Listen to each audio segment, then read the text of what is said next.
بهالحلقة من سلسلة هوية أرض رح نلغي جدلية موضوع ونحولها لحقيقة مفصلية. هالموضوع هو هوية دير الزور. تعال معي يا عزيزي نرجع بالتاريخ للقرون الوسطى وما تلاها حتى أقول لك دير الزور لمين بالأصل. بالوثائق والمصادر بدنا نكشف هوية هي الأرض، أرض الزور، أرض الرحبة وناس الكرام. رح نبلش من الفترة العباسية، أحد الفترات لتحرك القبائل العربية البدوية من شبه الجزيرة العربية باتجاه بادية الشام والفرات. نبدأ بكتاب الإمام شمس الدين الذهبي من القرن ال14، بيقول فيها أنه أهل الجزيرة من الكرد. طبعا المقصود بأهل الجزيرة هون هن أهل الجزيرة الفراتية العليا. طيب شو مشان الدير؟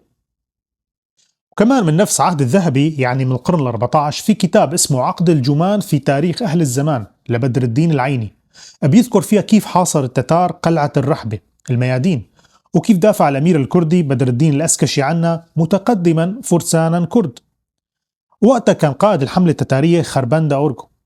ولأني مقرر اليوم انهي الجدل فرح جاوب على سؤال ممكن يكون خطر على بال كتير من المشاهدين: هل هوية الأمير الكردي وفرسانه الكرد بتعكس هوية أهل الرحبة؟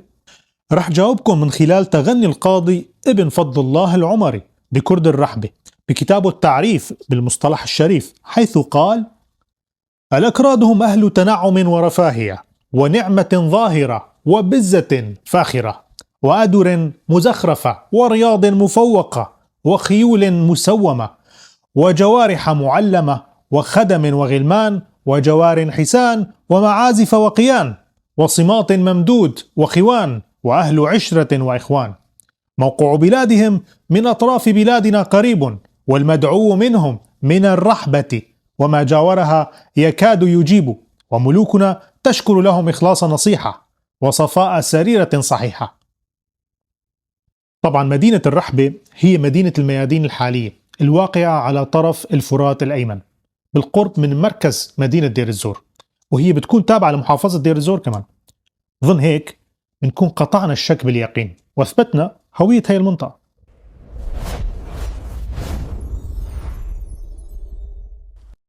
طيب مدينة كردية شو اللي خلاها تكون بموقع جدل حول الهوية؟ وكيف شكلوا العرب جزء من نسيج السكاني اليوم؟ بعام 1865 يعني من أقل من 200 سنة وافق والي أيالة كردستان مصطفى بيك على توطين المهاجرين من القبائل العربية بحوض نهر الفرات، مثل منطقة نهر الخابور وجبل عبد العزيز وجبل بقار وسريكانية راس العين، وتم بناء الكثير من الثكنات لحتى يسكنوها ضمن أيالة كردستان طبعا. وانتقلوا على شكل عوائل بعد ما أخذوا الإذن من باشوات وزعماء قبيلة الملان الكردية.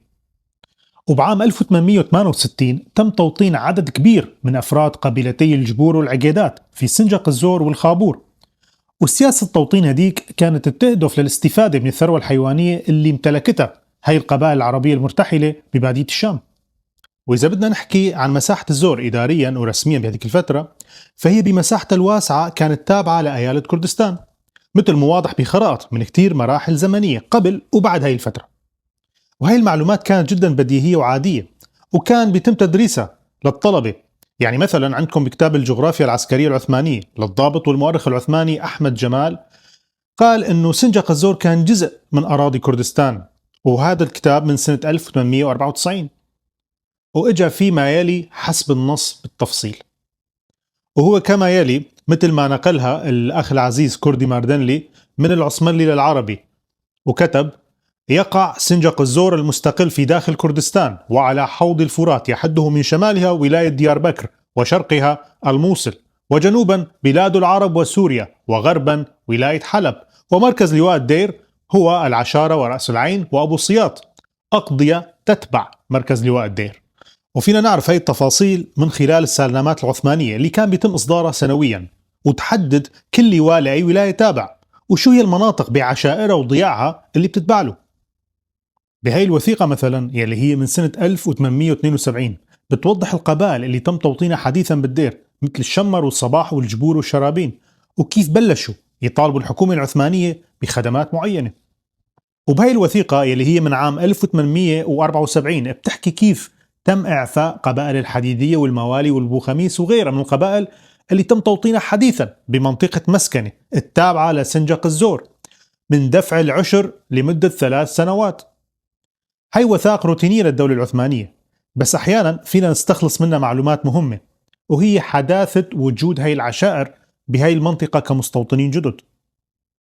بالوثائق السابقة حكينا عن توطين العرب البدو بضيع وبلدات بسنجاق الزور، بس إذا بدنا نحكي عن دير الزور المدينة رح نقتبس من قول لمارك سايكس المستشرق والعقيد البريطاني، وأحد أطراف اتفاقية سايكس بيكو الشهيرة، بالذات في كتابه خطوات قبل صناعة الشرق الجديد. فبيقول بالصفحة 152: ويجب أيضا أن نعتمد على التدعيمات من دير الزور، ومنذ 15 عاما كانت دير الزور بلدة استراحة سفر صغيرة تقارب القرية حجما، والآن بها حوالي 25 ألف نسمة معظمهم أكراد، منهم على الأقل 6000 سيتفرغون للأعمال الزراعية. وبهي الوثيقة يلي زمنها بين عامين 1892 و 1893 بتشرح طلب عشيرة الجبور يلي توطنت حديثا بقرى حول نهر الخابور، طلبت وجود كتيبة من الجنود لحمايتها من قبيلتي عنزة وشمر. وهون وثيقة جديدة بتوضح ساكني القرى الجدد وطبيعة حياتهم بين بعض. بمصدر غربي آخر بنثبت فترة توطين العشائر العربية كيف دخلت بشروط القبائل الكردية الحاكمة لسنجاق الزور. فبيقول مثلا السير جون باغوت جلوب بمذكراته: كما أن بعض القبائل العربية في أواخر القرن التاسع عشر كقبيلة العقيدات سمح لها بدخول المناطق الكردية بعد قبولهم الانضواء والانضمام إلى اتحاد القبائل الكردية الملية بقيادة إبراهيم باشا الملي، والتي كانت إمارتهم تبدأ من شرقي نهر الفرات ولغاية نهر دجلة من الجنوب من دير الزور وأبو كمال. وبآخر مصدر بهي الحلقة رح نقتبس هالنص من أرشيف الدكتور علي صالح ميراني من الوثيقة النادرة من الأرشيف العراقي لسنة 1934، بتطرح احتمال اختيار مدينة دير الزور عاصمة لحكومة كردية مستقلة بقيادة جلال الدين بدر خان. طبعا المقصود فيه هو جلادة بدر خان.